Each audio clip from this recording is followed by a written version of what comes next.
Hello,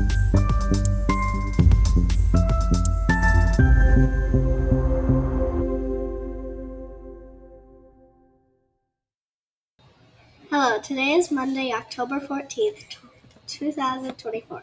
My name is Molly, and also with me are Mila, Major, and Elam. We are your news team for the nightly news. First, please stand for the Pledge of Allegiance.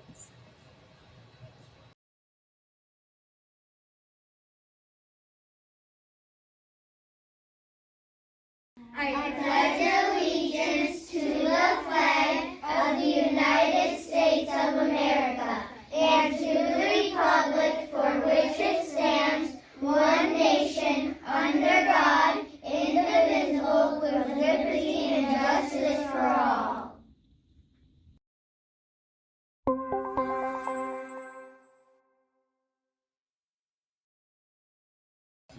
Thank you. Here are the announcements. We have one after-school group meeting this week. Girls on the Run will meet after school on Tuesday in the Media Center. Just Tuesday because there is no school on Thursday. There are 2 reasons for no school this week. It's parent-teacher conferences on Tuesday and Wednesday, and there's the MEA break on Thursday and Friday. So to recap, no school on Wednesday, Thursday, or Friday. Hope we see all the NH families at conferences. Finally, we want to give a shout out to the September Pizza with the Principal students. We forgot to mention this in our previous newscasts. Congrats to Lucas in kindergarten, Noel in 1st grade, Isra in 2nd grade, Graham in 3rd grade, Diam in 4th grade, Bryn in 5th grade, Donald for the Golden Night Note, Kawa and Brantley at the AT Large Night Note, Oliver in Miss Mary's room, Ronan in Miss Hayden's room, and they had pizza together this past Monday. Now that's all for the announcements. Now it's time for the lunch menu.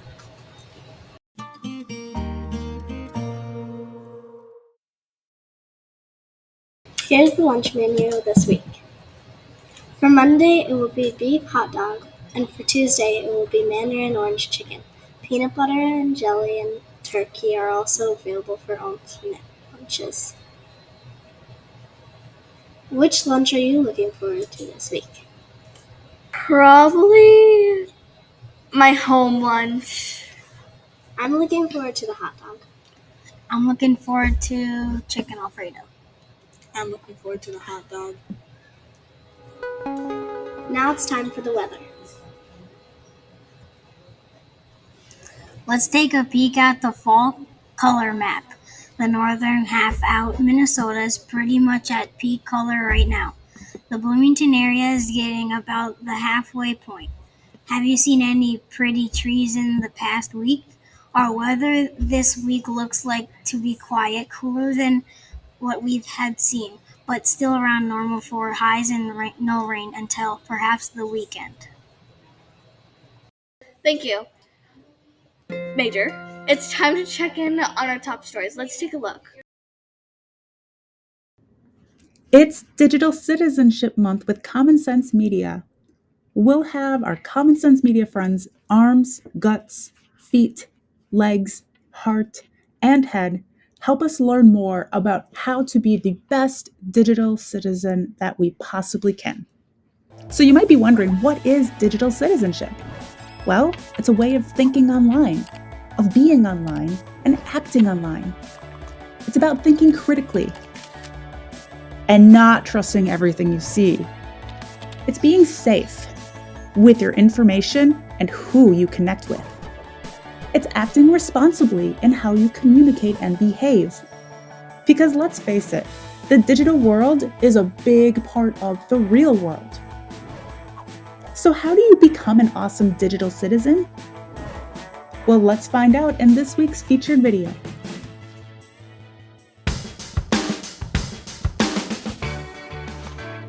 It's a bird. It's a plane.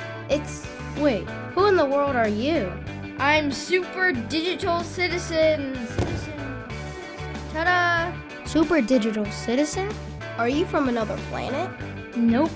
Can you fly? Apparently not.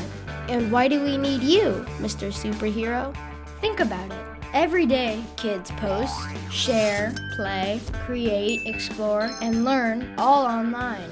The digital world can be a sinister place, so I make sure that kids are safe, responsible, and respectful. I guess we do need superheroes like you. Yep, I'm all about helping us kids make good choices.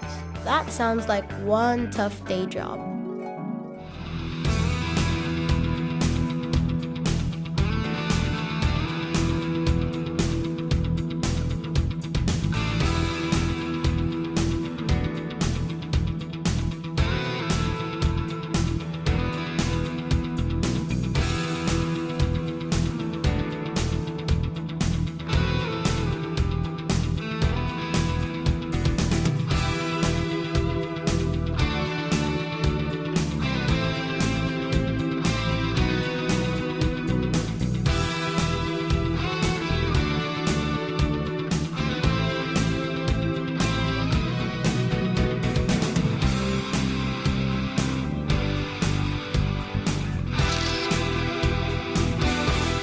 Common sense says we can all be superheroes each and every day.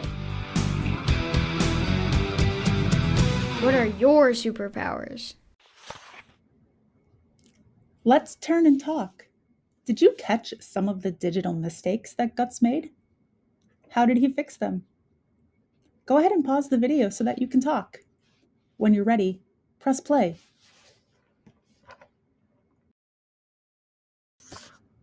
Here's another question for you to turn and talk with a neighbor.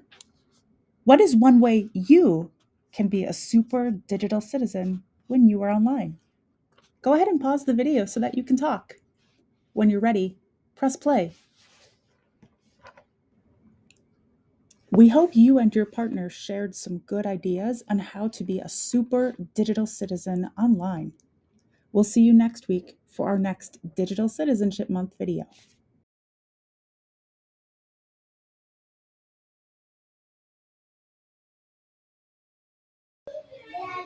Finally today, it's time for a laugh and think segment. So let's take a look.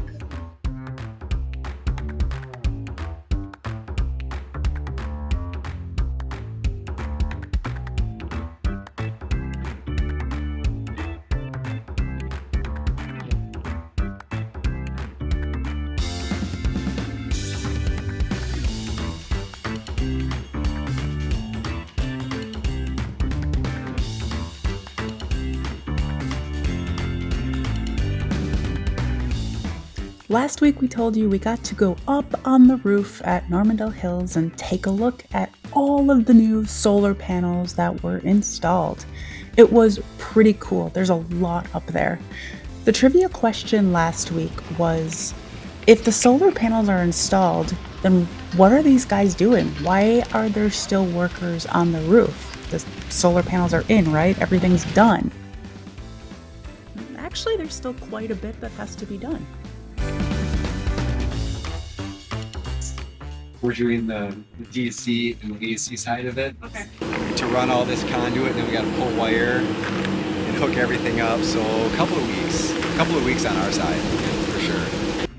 Well, that's a lot more than just the solar panels. So did you hear the words AC, DC, conduit? So do you see these big metal poles? It's kind of like they're metal poles. This is how the electricity gets from the solar panels into the school. And so they have to be hooked up to the solar panels. And here's what all those words mean that he talked about, like AC, DC conduit. So when the sun hits the solar panels, it creates this electricity, this current called DC, direct current. From there, there's a special inverter system that changes the DC current into an alternating current, which is called AC, which was what we use to power appliances or things like lights. So this alternating current, the AC, is running in wires which are protected by this conduit, which is the metal tubing, which is all over the roof. And that's coming into a big main box on the side of the school. And the conduit is used to protect the wires.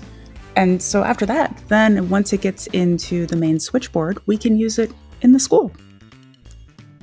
So these electricians are working really hard to make sure that everything is properly connected so that we can start to use the solar energy that we're generating with our solar panels. Okay, and in place of the trivia question this week, we want you to talk about the potential school logo. Here's what it looks like. And teachers, a reminder that there is a Google form that we would like you to submit after you've had a chance to talk with your class and students talk with each other. And we want to know, what do you like about the logo? How does the logo represent you and Normandale Hills? Is there anything about the logo that does not positively reflect the NH elementary community or that you would change? And do you have any additional feedback on the logo? Thanks for all your help and all your work with helping us get closer to a final NH logo. That's all for this edition of the Nightly News. We hope you had a great week, and remember, be a night